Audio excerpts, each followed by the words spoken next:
बिस्मिल्लाहिर्रहमानिर्रहीम। Welcome back जी। तो अज़ान ख़त्म हो गई है, अब मैं कंटिन्यू करती हूँ। यहाँ से मैंने आपको बताया था कि फिर एक ही बीवी पे इत्तेफ़ाक करो, यानी कि अगर तुम्हें ये डर है कि तुम इनके दरमियान इंसाफ़ नहीं कर सकोगे तो फिर आप एक ही बीवी पे इत्तेफ़ाक करो। अच्छा, अब सवाल ये आता है कि आखिरकार इजाज़त दी ही क्यों है और क्या मामला है? अब अल्लाह ताला की इसमें हिकमत क्या है, तो आज आप ये समझ लें। ख़ास तौर पे मैं बहनों से मुख़ातिब हूँ जो बहुत ज़्यादा इनसिक्योर होती हैं, परेशान होती हैं। तो मैं आज आपको बताऊँ कि इसकी हिकमत ये है कि जो है पहले दौर में जो है ना अरब में या दौर जहालियत में पहले दौर में तो गिनती ही नहीं थी, यानी कि हज़ारों हज़ारों सैकड़ों या मतलब बीसियों जो है ना खातून ख़वातीन से वो निकाह कर लिया करते थे और बांदियों का सिस्टम और ये तमाम चीज़ें हुआ करता था। अगर आप लोगों को नॉलेज है, पहले दौर में तो ये होता था कि अगर खुदा न खास्ता बाप की बीवियाँ मरी तो वो बेटा कब्ज़ा कर लेता था, निकाह कर लेता था अपनी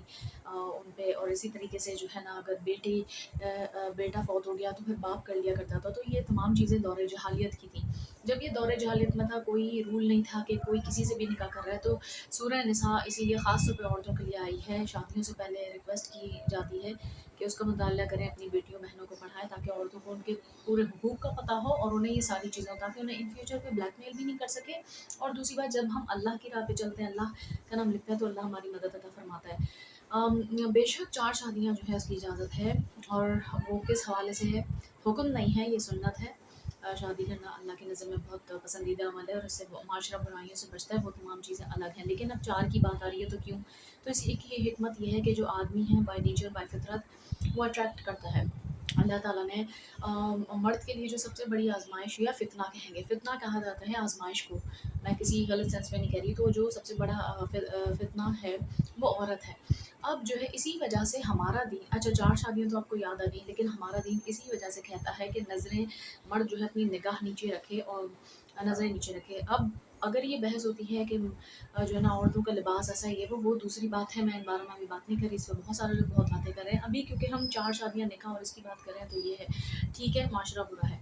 हर इंसान अपने अमाल का जवाबदेह है। अगर तो एक मोमिन मर्द है, तभी अल्लाह ने कहा मोमिन मर्द की बात की है। एक जो मोमिन होगा वो कभी भी अपनी निगाहों को ऊँचा करके शहवत ज़दा निगाहों से नहीं देखेगा। ठीक है? तो ये है कि निगाह नीचे करो, क्यों? क्योंकि बाय नेचर फ़ितरत में ये है कि फिर मर्द को जो है ना खूब से खूबतर की तलाश होती है और उसको एक वो होता है, क्या कहते हैं कि नहीं, चलो मैं इससे भी निकाह कर सकता हूँ। अच्छा, वो चाहे निकाह करे या ना करे, लेकिन क्योंकि जब उसे ये मालूम है सारी चीज़ें एक तरफ, लेकिन जब यही सवाल आता है ख़ास तौर पे कि जब लोग नमाज़ नहीं पढ़ते, कुरान नहीं पढ़ते, लेकिन फिर भी निकाह या शादी की बात है तो वो फ़ौरन से कहते हैं हमारा हक़ है, ये वो। बेशक होगा हक़ आपका, लेकिन आपको ये बात इसलिए याद आती है कि बेशक आप ना करें, करें आप निकाह करें ना करें, लेकिन आपके जब दिल में ये बात आती है ना कि हाँ मैं कर सकता हूँ, तो फिर क्या होता है कि जो आपके पास है, जो नेमत है, जो आपको मिल गई, जिस पे आपको हर लम्हा शुक्र अदा करना चाहिए कि जो भी खातून आपकी बीवी हैं उसकी वजह से आप एक मर्द बने। मर्द यानी कि पूरा एक प्रॉपर मर्द, मर्दानगी जो एक होती है, वजाहत जिसे कहते हैं। उसके अलावा वो औरत अगर आपको बाप बनाती है अल्लाह के हुक्म से, सब अल्लाह के हुक्म से होता है, कहने का मकसद ये है, तो वो उसकी वो तमाम चीज़ें भूल के अपनी खूब से खूबतर की तलाश में जाते हैं, बल्कि और ज़्यादा उसकी शहवत बढ़ जाती है। अब उसकी शहवत इसलिए बढ़ती है कि वो खूब से खूबतर की तलाश में होता है, लेकिन वो उस नेमत को नहीं देखता जो उसके पास ऑलरेडी मौजूद है। समटाइम्स इस नाशुक्री के चक्कर में इंसान उस नेमत से भी दूर अल्लाह ये नेमत भी उनसे ले लेता है जो कि उनके पास मौजूद होती है। तो अल्लाह ताला ने जो है ना मुसलमान को, मोमिन को एक वक़्त में 4 से ज़्यादा की इजाज़त नहीं की। जो ज़्यादा से ज़्यादा क्वांटिटी है वो 4 है। ज़्यादा से ज़्यादा अल्लाह ने क्या कहा? 4। दौर जहालत में मैं आपको क्या बता रही हूँ कि वो बीसियों करते थे और कि कोई रिश्ते का एहतराम नहीं था। कोई अपने बाप की सौतेली बीवियाँ यानी इनसे कर रहा है, बेटा उनसे कर रहा है।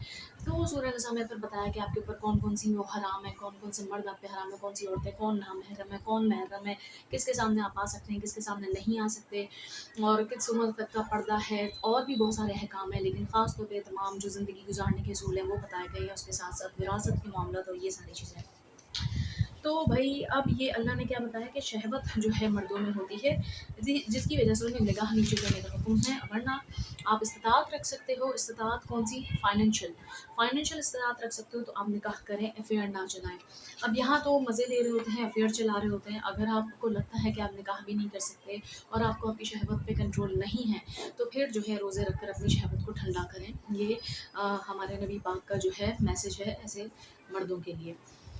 अच्छा, फिर ये है कि बच्चों का भी सोचें, जो मर्द होते हैं जो इतने बेचैन हो जाते हैं, उनके दिल में आता है कि हम शादी कर सकते हैं, तो शादी जो है ना हर किसी के लिए नहीं है, यानी कि बहुत सारे लोग तो ऐसे हैं इस दुनिया में, हर इंसान अपनी सफ़रिंग लेकर आया, बहुत सारे लोग हैं जिनकी शायद औलादें ना हों, बहुत सारे लोग हैं जिनकी शादियाँ ना हों, जिनकी पहली शादी ना हो, लेकिन जिनकी अब एक हो गई है, वो उसको नहीं देख रहे आपके दिल में कि मैं दूसरी कर सकता हूँ, तो जो है वो जो एक है जिससे आपका अगर घर बसा हुआ है, आपको आप उसके बच्चों के बाप हैं, तो आप वो चीज़ें नेमतें छोड़ के आपके दिल में बस एक आया मैं कर सकता हूँ, तो यही तो आपकी आज़माइश है। मेरे भाइयों, आप ये समझें, जो अगर आपके घर में बैठी हुई आपके नाम की बैठी हुई ख़वातीन हैं, ज़िंदगी में अगर उसी मोहब्बत और निगाह से, उस प्यार से, जिस तरीके से आप शहवत में आके दूसरी खातूनों को देखते हैं, अगर आप अपनी बीवी को देख लेंगे ना, प्यार की, इज़्ज़त की, मोहब्बत की निगाह से, यकीन माने आप शर्मिंदा होंगे और सजदे में गिरे रहेंगे और अल्लाह का इतना शुक्र अदा करेंगे कि अल्लाह ताला ने आपको गुनाहों से बचने के लिए एक हलाल तरीका ज़रिया दिया है, जिसकी वजह से आप गुनाहों से बच सकते हैं। लेकिन फिर आप जो और बिगड़ जाते हैं, तो हो सकता है कि आपको उसकी सज़ा भी मिले कि जो नेमत आपके पास है वो भी चली जाए।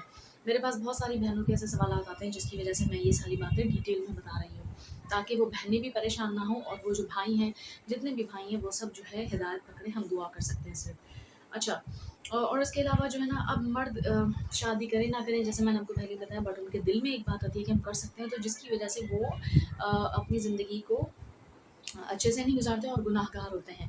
क्योंकि उसमें लज़्ज़त है, मज़ा है ना, जो मज़ा आपको हलाल है उसमें नहीं आएगा, आपको हराम चीज़ ही अट्रैक्ट करती है और आज़माइश है दुनिया में। अल्लाह ताला ने सूरह मुल्क में हमें फरमा दिया है, अ अ इन्ना लियब्लुवकुम अय्युकुम अहसनु अमला, यानी कि अल्लाह अल्लाह ताला ने मौत और ज़िंदगी कायम की ताकि तुम्हारी आज़माइश करे, और जो है क्या कहते हैं, और कि तुम में कौन अच्छे अमल करता है। जब अल्लाह ने बता दिया कि मैंने मौत और ज़िंदगी कायम की, तो फिर जो है ना, और उसमें आज़माइश है, जो हर लम्हा ही आज़माइश है। फिर मर्दों की आज़माइश किसी और तरीके से है, हाँ, औरतों की आज़माइश किसी और तरीके से है, और जो है ना, औरतें जो हैं एक तरह से फ़ितना है, यानी आज़माइश है। मर्दों को चाहिए कि अपनी निगाह नीचे रखें, अपनी शहवत को कंट्रोल में करें, और मैं बिल्कुल ओपन बात कर रही हूँ। बहुत सारे लोग ऐसी बातों से शायद कहेंगे कि मैं कैसी बातें कर रही हूँ ये वो, लेकिन ये बात सच्ची है। जब हम अल्लाह की बातें करते हैं, अल्लाह का नाम लेते हैं, अल्लाह की रस्सी को मजबूती से पकड़ते हैं, तो अल्लाह ताला ने तो हम हर चीज़ बताई है, ज़िंदगी के हर मामले बताया, तो आपको कोई डर या खौफ नहीं होता और आप कोई गलत बात नहीं कर रहे। बजाय इसके हम माशरे में गंद और बेहुरमती फैलाएं, इससे अच्छा हम वो अवेयरनेस दें जिससे कि शायद किसी का फ़ायदा हो जाए। अच्छा, अब एक और चीज़ है, बाय नेचर औरत कभी भी इजाज़त नहीं देती। अब एक और सवाल आता है कि बीवी की इजाज़त की ज़रूरत है कि नहीं है, और एक कानून भी आया था अभी, लॉ पास हुआ था कि बीवी की इजाज़त के बगैर नहीं हो सकती, अगर सब कुछ सही चल रहा है वो। लेकिन अगर शरीयत के मुताबिक देखा जाए, तो वो आप किसी भी सूरत मर्द को मना नहीं कर सकते। मर्द किसी भी वजह से अगर वो इरादा कर लेता है कि मैं इससे शादी करनी है, तो वो एक और चीज़ है इस्लाम के अंदर कि भई वो इजाज़त अगर माँगे, इजाज़त ले बीवी से, बीवी, अब आप बताएँ कौन बीवी इजाज़त देगी? वो तो कोई बहुत ही नेक पारसा या कोई बहुत ही मज़लूम या ऐसी बीवी हो शायद, या बहुत सारे लोग ऐसे होते हैं कि जिनके बच्चे नहीं होते, और ये भी एक अल्लाह की तरफ से आज़माइश है। बहुत से ऐसे लोग हैं जिनकी औलादें नहीं होती, लेकिन वो सिंसियर होते हैं, उनकी मोहब्बत होती है, वो एक ही के साथ इत्तेफ़ाक करते हैं, और वो मैं सलाम करती हूँ ऐसे लोगों को। लेकिन चलो ठीक है, बहुत सारे ऐसे लोग हैं जो कहते हैं चलो औलाद नहीं है, और तो वो बीवियाँ भी सफ़रिंग करती हैं, वो एक कुर्बानी देती हैं, वो कहती हैं अपने शौहरों को कि आप कर लो, और कुछ नहीं भी करती। मैं ये नहीं कह रही कि करना चाहिए, उनकी मर्ज़ी, वो इजाज़त दें अपने शौहर को, ना दें, या शौहर परेशान करते हैं कि औलाद नहीं है, उन्हें एक बहाना मिलता है और फिर वो जो है शादी के लिए तंग करते हैं। तो बराए मेहरबानी मेरे भाइयों, आप ऐसे उन बहनों को तंग मत करें, करनी है तो डट के करें, धमकाया नहीं करें, क्योंकि निकाह के मामला बहुत सख्त खतरनाक है। अगर आप पूरा या अदल या इंसाफ नहीं कर सकेंगे, तो आपकी बहुत बड़ी पकड़ है। सिर्फ बोलने से कुछ नहीं होता, अगर आपको करनी है तो वाकई करें, करके दिखाएं, फिर जो अल्लाह के हुक्म है उसको बैलेंस करें, आप इंसाफ करें, अदल करें, तो आपको फिर लक पता भी जाएगा। अभी आगे हम पढ़ते हैं ना, तो मैं इस वजह से ये बातें कह रही हूँ। आगे हम पढ़ते हैं कि भाई कोई भी औरत जो है ना इजाज़त तो देगी नहीं, अब इजाज़त देगी नहीं तो अब क्या करें, अब शादी करना है, तो भाई औरत मना भी नहीं कर सकती, ये बात है। अगर एक आपके शौहर ने सोच लिया कि करनी है, चले लेट सपोज़ मैं अपनी ही मिसाल देती हूँ।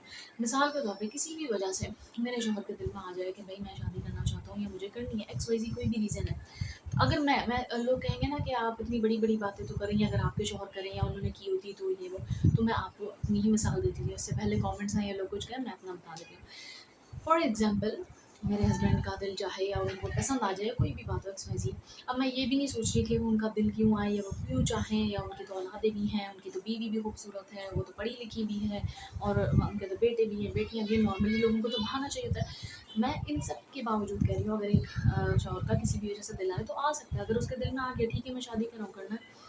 तो औरत मना नहीं कर सकती। मिसाल के तौर पे मेरे शौहर का दिल में है तो मैं उसे मना नहीं करूँगी, क्योंकि अगर मैं मना करूँ तो मैं गुनाहगार होंगी। I will be having two kind of options. मेरे पास 2 ऑप्शंस होंगे, या तो मैं उस उनको इजाज़त दे दूँ और मैं अपना दिल इतना बड़ा करूँ, और अगर मुझ में इतनी कैपेसिटी नहीं है, तो फिर मेरे पास भी ऑप्शन है कि मैं कहूँगी ठीक है आप करो, लेकिन मैं आपके साथ ज़िंदगी नहीं आगे गुज़ार सकती। क्योंकि मैंने मतलब हर औरत चाहेगी ना उसे उसका पूरा हस्बैंड मिले, अपना हो, आपका हो, आपके बच्चों का बाप हो।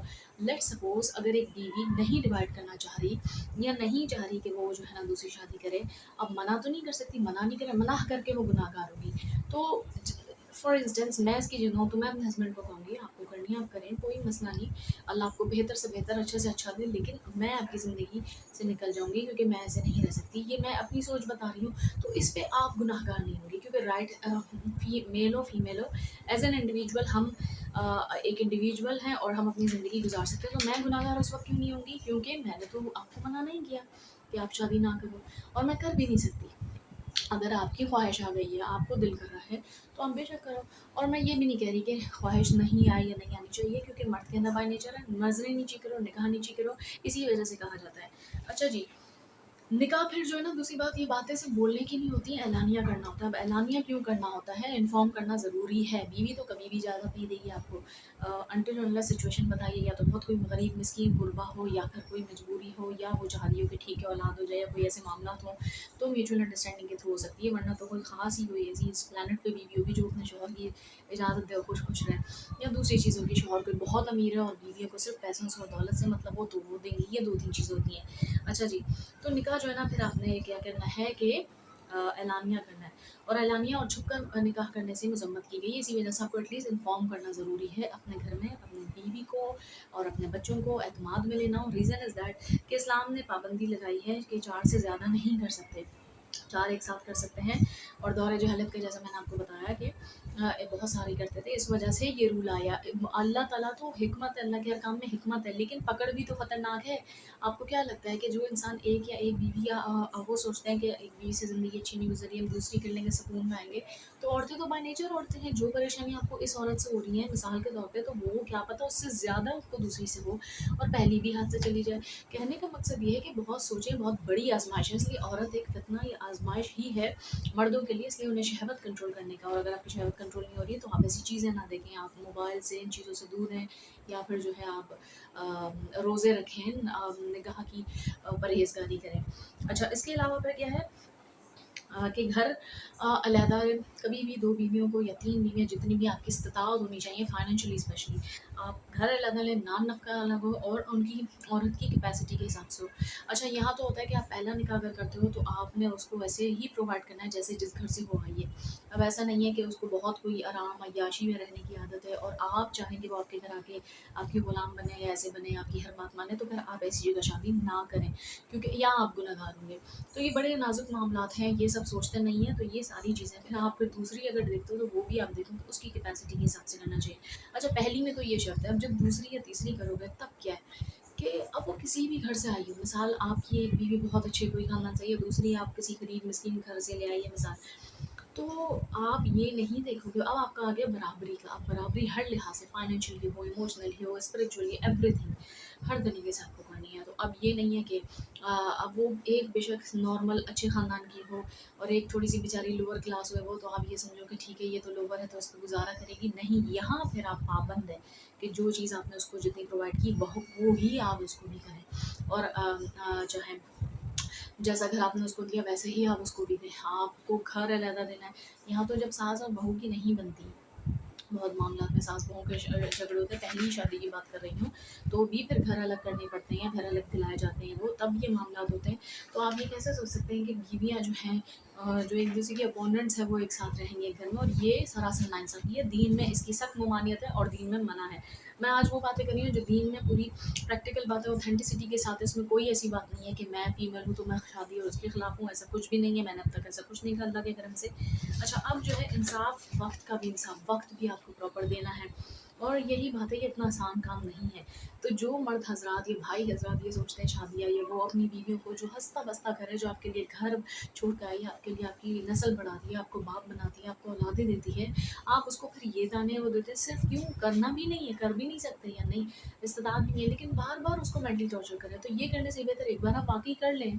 मैं ये जो मेरी बहनें जो इतनी परेशान हैं, मैं फिर उनके हवाले से बात कर रही हूँ कि भई मेरे भाइयों आप कर लें, आप करके तो देखें, आपको लक पता जाएगा। एड़ी चोटी का ज़ोर लगा लेंगे, आपकी अकल ठिकाने आ जाएगी। ख़ैर, अच्छा बच्चों को इसके अंदर क्या होता है, सबसे ज़्यादा इफ़ेक्ट होता है फिर आपके बच्चे भी इफ़ेक्ट होते हैं। अब आ गया, अब आप सूरह निसा की आयत नंबर 129 पढ़ें, उसमें अल्लाह ताला ने अल कुरान आयत नंबर 129 सूरह निसा, अल्लाह ने खुद बेनिफिट ऑफ डाउट दे दिया। ये सब चीज़ें बताई, अब मैंने शुरू से आपको बताया। अब यहाँ फीमेल्स ज़रा अब भी अगर उनके दिल में हो कि क्यों इजाज़त है, फिर भी ये क्यों मर्द क्यों शहवत कंट्रोल नहीं करते, तो देखें बाय नेचर मर्द अलग है, औरत अलग है।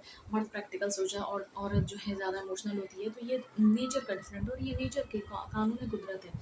अब जो है ना, लेकिन अल्लाह ताला ने फिर बेनिफिट ऑफ डाउट भी दिया। अब बेनिफिट ऑफ डाउट दिया है, अल्लाह ने कहा और तुम हरगिज़ औरतों के दरमियान इंसाफ नहीं कर सकोगे, चाहे कितने ही हिर्स कर लो, हिर्स कर लो। अब यहाँ पे आ गया हिर्स, यानी कि मर्द का तो दिल ही पूरा नहीं होगा ना, खूब से खूब तक की तलाश होगी। अब ऐसा तो नहीं हो सकता कि वो जितनी औरतें हैं उसका दिल करे, दिल ललचाएगा कि भाई अब आपके घर में खूबसूरत से खूबसूरत तरीन बीवियाँ क्यों नहीं बैठी हों, एक नहीं दो नहीं तीन, एक वक्त में चार भी बैठी हों, फिर क्या किया जाए। अब अगर किसी के दिल में वो हिर्स, वो लालच, या sorry to use this word, जो ठरकपन या ठरकीपन है, जो पूरा ही नहीं हो रहा, तो इसमें मसला फिर दीन और उसका नहीं है। आपने तो वो 4 भी कर ली, लेकिन फिर क्या है, आपका अंदर का मसला आपकी ठहर का, या तो आप अपना इलाज कराएँ या फिर अल्लाह से सच्ची तौबा करें, अल्लाह से मदद माँगे, क्योंकि आप फिर अपना दीन दुनिया दोनों ख़राब करें और बहुत बुरा आपका अंजाम होने वाला है। तो और तुम हरगिज़, अल्लाह ने फिर बेनिफिट, अब ये कौन कह रहा है, अल कुरान। पहले अल्लाह ने कहा चाहे तुम 2-2, 3-3, 4-4 रखो, और वही शर्त है कि जो है अदल और इंसाफ करो। फिर अल्लाह को पता है कि नहीं कर सकोगे, तो तुम हरगिज़ औरतों के दरमियान अदल नहीं कर सकोगे, चाहे तुम कितनी हिर्स कर लो। अब क्या करें, फिर जार की इजाज़त क्यों दी? तो ऐसा ना हो तो एक ही की तरफ झुक जाओ। अब अल्लाह खुद इशारा दे रहे हैं, इशारतन बात कर दी है। अब अल्लाह ताला कायनातों का मालिक है, सब जानता है। अब अल्लाह ने इजाज़त भी इसलिए दी है कि पहले दौर में बताया कि लोग बहुत ज़्यादा करते थे, तो इस्लाम में ज़्यादा से ज़्यादा 4, ये ज़्यादा से ज़्यादा, हमें तो लगता है ना 4 कर सकते हैं, लेकिन ज़्यादा। पहले अगर वो 20-20, 30-30, 40 और 100 करते थे, तो वो बेहतर था कि ये 4। लेकिन इसकी हिकमत है, फिर अल्लाह ने कहा तुम इंसाफ क्यों नहीं करोगे, तो तुम क़यामत के दिन ऐसे उठाए जाओगे कि एक हिस्सा जैसे फालिज और एक वो। और अगर तुम बदनज़री हो करते हो, तो तुम्हारी आँखों में जिस तरीके से आग के शोले छोड़े जाएँगे, अब सोचें हमारी आँख में ज़रा सा भी मिट्टी या बाल चला जाए, तो हम कितना तड़पते हैं, तकलीफ़ से पानी डालते हुए घंटों तकलीफ़ में, जलन में रहते हैं, इन्फेक्शंस हो जाते हैं, फिर भी वो सही हो जाता है। लेकिन अल्लाह ताला जो बदनज़र आदमी है, उसके लिए तो अल्लाह ताला जो है इस कदर आग और के शोले उसकी आँखों में डालेगा बदनज़री पे। तो देखिए दुनिया, ये सब चीज़ें दुनिया में रह जाएँगी, ये शहवत, ये ठरकपन, ये हिर्स, ये लालच, ये तमाम चीज़ें दुनिया, यही तो आज़माइश है। अल्लाह ताला ने हमें दुनिया में इसलिए भेजा कि हम दुनिया में रहते हुए अपने नफ्स को काबू में पाएँ और दुनिया के ही ना होके रह जाएँ। जो मामलात हैं ज़िंदगी के, उसको अच्छे से गुज़ारें, हुकूकुल इबाद निभाएँ, लेकिन ये है कि क़यामत वाले दिन इसकी फिर सख्त सज़ा है। इसलिए बदनज़री और निगाह झुकाने का हुक्म है। अब ये हिकमत, मर्दों को ये तो समझ आ जाता है 4 यादें, वो उसकी वजह से वो एक घर भी नहीं बसा पाते सही से। लेकिन क्या आप ये भूल जाते हैं कि आपको ये नहीं पता कि बदनज़री नहीं करनी चाहिए, और अगर इतना है तो आप डट के करो, निकाह करो, कोई मना नहीं किया, लेकिन निकाह के लिए फिर आपको पता है कि वहाँ वो लज़्ज़त, वो मज़े कहाँ हैं, वो टेम्परेरी इमोशंस, वो क्या है। आप तो दूसरा निकाह करें, क्या गारंटी आपको है, फिर आपको तीसरी करेंगे, फिर भी आपको तीसरी, और तीनों को आप बिठा देंगे, फिर चौथी, पाँचवीं कितनी करेंगे भाई? कंट्रोल करें, ज़रा थम जाएँ। अच्छा जी, जिसकी अच्छा यही है कि फिर, और ये है कि औलादें जो होती हैं, औलाद सफ़र करती है। यकीन माने औलादें तो मुझे नहीं लगता, बीवियाँ ये तो है ठीक है, लेकिन जो औलाद है ना, वो नहीं बर्दाश्त करती, उसको ये सफ़रिंग नहीं पसंद होती। और ज़्यादातर औलादों का झुकाव माँ की तरफ होता है। जब बाप ये सब करता है, वो सोचता है कि कितना ही कुछ कह लो, सही है, दीन है, लेकिन कितना ही कुछ बाय नेचर नेचुरली जो है औलाद माँ की तरफ होती है। माँ उस शौहर के खिलाफ बुरा भला कहे ना कहे, बहकाए ना बहकाए, लेकिन एक औलाद को उस, जैसे कि होता है ना, एक औरत अपना शौहर नहीं बाँटना चाहती है, वो नहीं करना चाहती, इसी तरीके से जो औलाद होती है ना, वो चाहिए कि जो मेरा बाप है और जो मेरी माँ है, बस मेरा ही बाप और मेरी ही माँ, वो तीसरा कोई बर्दाश्त नहीं कर सकता, उसे नहीं बर्दाश्त, वो कहे ना कहे। लेकिन जैसे ही वो बड़े होते हैं, तो फिर उसके साइड इफ़ेक्ट्स नज़र आने लगते हैं। और एट द एंड जब वो बेचारा बूढ़ा हो के वो एक आदमी जिसने 4-4 5-5 की होगी उनमें से कोई एक भी जो है ना अगर उसकी नहीं हुई तो फिर क्या, औलादें भी नहीं हुई, इतनी औलादें करके भी औलादें उसकी नहीं हुई तो क्या फ़ायदा। खैर दुनिया में भी उसके लिए आजमाइश और गुनाह और आखिरत में भी। औरत, अच्छा यही बात मैं डिस्कस कर चुकी हूँ कि एक और बात है कि औरत मना नहीं कर सकती वरना गुनाहगार होगी। शौहर किसी भी वजह से, चाहे आप खूबसूरत हों, चाहे आप पढ़ी लिखी हों, चाहे आप के बच्चे हों, कोई भी अगर मिसाल आपके शौहर का दिल करता है और वो उसको आ जाए कि भई मैं करना चाह रहा हूँ तो करें। आप मना नहीं कर सकती, मना करेंगी तो गुनाहगार होंगी, करने दें उनको, क्योंकि उनको उनके अमाल के जवाब दें। वो अपना फिर ज़िंदगी अच्छी करें ना करें, वो अपना घर बसाएँ ना बसाएँ ये उनका मामला है, लेकिन आप मना करके गुनाहगार होंगी। हाँ, you will have an option, जैसे मैंने डिस्कस किया, आप अगर नहीं रहना चाहते तो शरई तौर से आप फैमिली कोर्ट में जाइए शरई, तो आपको कोई मना नहीं कर सकता।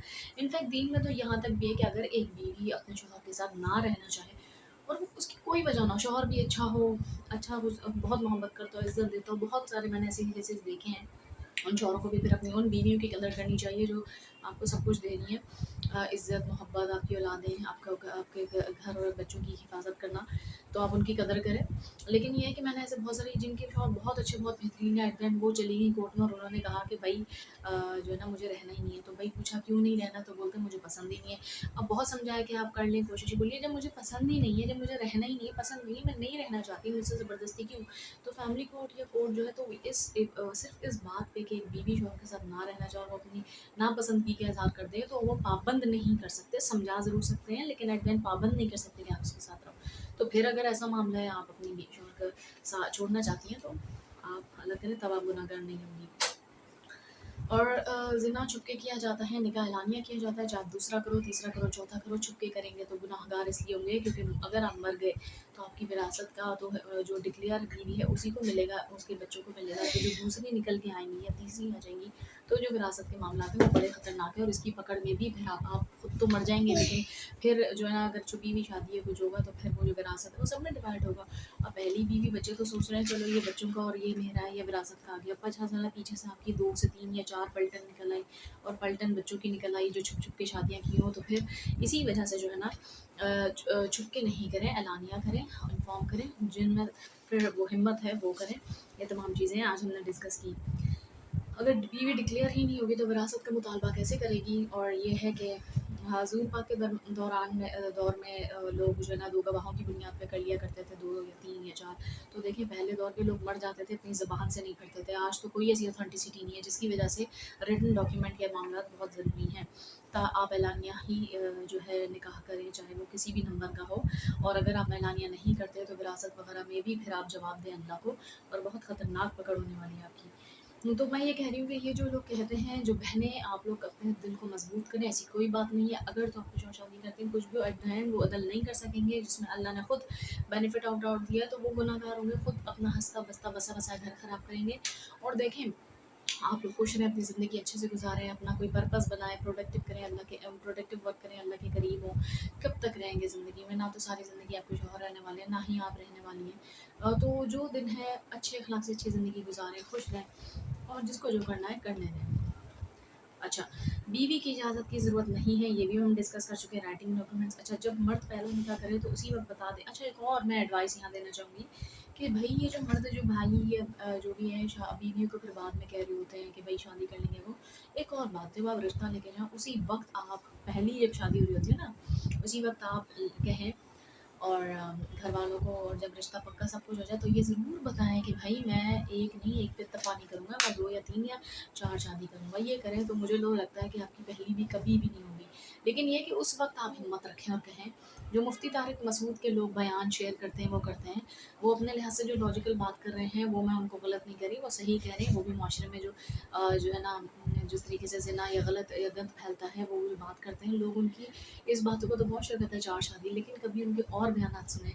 मैंने बहुत सारे उनके बयान देखे और बयान देखे जिसमें उन्होंने अपना पर्सनल एक्सपीरियंस शेयर किया, फिर उन्होंने कौन-कौन सी सफ़रिंग की, वो सब देखा हुआ है मैंने। और वो यही कहते हैं कि अगर आप अदल ना कर सको मत करो, गुनाहगार होगे। और बहुत सारे ऐसे मामला हैं, तो वो तमाम वीडियोज़ भी मेरे भाइयों आप देखा करें ताकि आपको अंदाज़ा हो जाए। तो ये है कि उन्होंने तो हिम्मत थी, उन्होंने तो भई डट के कहा था मैं तो भई एक दफ़ा नहीं करूँगा, मैं दूसरी भी करूँगा, तीसरी भी करूँगा और अभी तीसरी को भी कहा हुआ है कि चौथी करूँगा। बेशक वो फिर उनके साथ उनको तो जान से मारने तक लोग आ गए ससुराल वाले, बड़ी खतरनाक पकड़ ये वो, तो इतना आसान नहीं है। हाँ, आप मुफ्ती तारिक मसूद जैसे हैं या बन सकते हैं, डट कर कर सकते हो आप ठीक है, गो अहेड बताएँ, बता के करें। तो जो बाद में आप टॉर्चर करते हैं अपनी बीवियों को जो है ना तो वो करने से बेहतर है आप उनके घर वालों को बता दें, अपने ससुर को, अपने जो है ना कौन वो साले होंगे इन तमाम को बताएँ। फिर आपको देखें कि वो अपनी बेटी देते हैं कि नहीं देते। दे दें तो कोई बहुत खुश नसीब होंगे, वरना फिर मतलब ये है कि बाद में टॉर्चर करने से पहले आप पहले ही बात कर लिया करें। क्योंकि आप तो कुछ गलत नहीं कर रहे हैं, आप तो दीन पे चल रहे हैं, तो दीन पे चल रहे हैं तो आप ऐसे करें। तो ये है।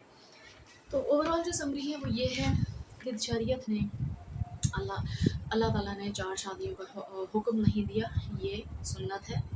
शादी कोई भी नंबर की हो, पहली, दूसरी, तीसरी, चौथी, सही है, वो सुन्नत है, पसंदीदा अमल है। सुन्नत ऐसे कितने लोग हैं बेचारे जिनकी आज़माइश शायद दुनिया में उनके निकाह नहीं होंगे, कितने लोग जो हैं वो कुंवारे ही मर जाते हैं, मर जाएँगे। तो शादी करना पसंदीदा अमल है ताकि उससे माशरे से बुराई और ये सब खत्म हो। 4 शादियों का अल्लाह ने इजाज़त दी है, लेकिन इजाज़त अल्लाह ने बहुत सारे और ऐसे कामों के दिए, जैसे औलादें आपकी होती हैं, वो आपकी मर्ज़ी से होती हैं। आप प्लानिंग भी करते हो, होती तो अल्लाह के हुक्म से है, लेकिन मर्ज़ी से मुराद अब औलाद पैदा करने की शादीशुदा या निकाह वाले जोड़े को इजाज़त है। अब अगर वो क्या कहते हैं कहे कि एक आपकी बीवी की सेहत ना हो इतनी या फिर उसका वो ना हो कैपेसिटी कि वो 2 या 3 बच्चों से ज़्यादा पैदाइश कर सके और आप चाहें कि भई मुझे तो इजाज़त है, तो मैं तो 50 बच्चे पैदा करूँगा। Is it possible? तो भाई इजाज़त तो बहुत सारी चीज़ों की होती है, आपने खुद अपनी अकल, अपनी लाइफ़, अपनी कैपेसिटी देखनी होती है। दूसरी चीज़ ये है कि क्या कहते हैं सुन्नत है तो सुन्नत से पहले हमेशा सुन्नत से पहले फ़र्ज़ की अदायगी के भी ख़्याल रखने चाहिए। तो जो भाई ऐसी बातें करते हैं, मेरी दुआ है कि सबसे पहले वो नमाज़, कुरान के पाबंद बनें, अल्लाह का जो है अहकाम मानें, अपनी निगाहों को नीचे रखें, बदनज़री से बचें और इसको छोड़ दें कि वो लिबास और वो ऐसे पहने, वो उनके मामलात हैं। आप अपनी तरफ से अपनी अमाल अपने उसको करें और जब आप ये सब चीज़ें करेंगे तो यकीन मानें कि आपको आपकी अपनी बीवी जो घर में बैठी है ना, जो आपके लिए आपके बच्चों को पैदा किया, उसको सँभालती है, घर देखती है, सब देखती है, तो आपको वो इतनी प्यारी और इतनी अच्छी लगेगी कि यकीन मानें कि आप शर्मिंदा हो जाएँगे और खुद से नज़र मिलाने के काम वो नहीं होंगे काबिल। आई होप मैंने इसको जस्टिस किया होगा इस टॉपिक के साथ और जो मैंने इससे पहले किया था सेशन, उस पे भी मैं इंशाल्लाह लिंक शेयर कर दूँगी, मुझे दुआ में याद रखिएगा और मेरी बहनों आप परेशान मत हो। मैंने आपको सॉल्यूशन बता दिया था, तमाम डिटेल्स बता दी, इसके बावजूद भी अगर आपके जो है शौहर ये सब कहते या करते हैं तो आप परेशान मत हो, आप अपनी लाइफ जिएँ। अब मैंने आपको ऑप्शन बता दिया या तो आप साथ रहें, साथ नहीं रह रही साथ रहें तो आपकी मर्ज़ी और साथ नहीं रह रही तो आप गुनहगार नहीं होंगी, आपका राइट है, आप अलग हो सकती हैं। Thank you so much for watching, मुझे दुआ में याद रखिएगा। अल्लाह हाफ़िज़।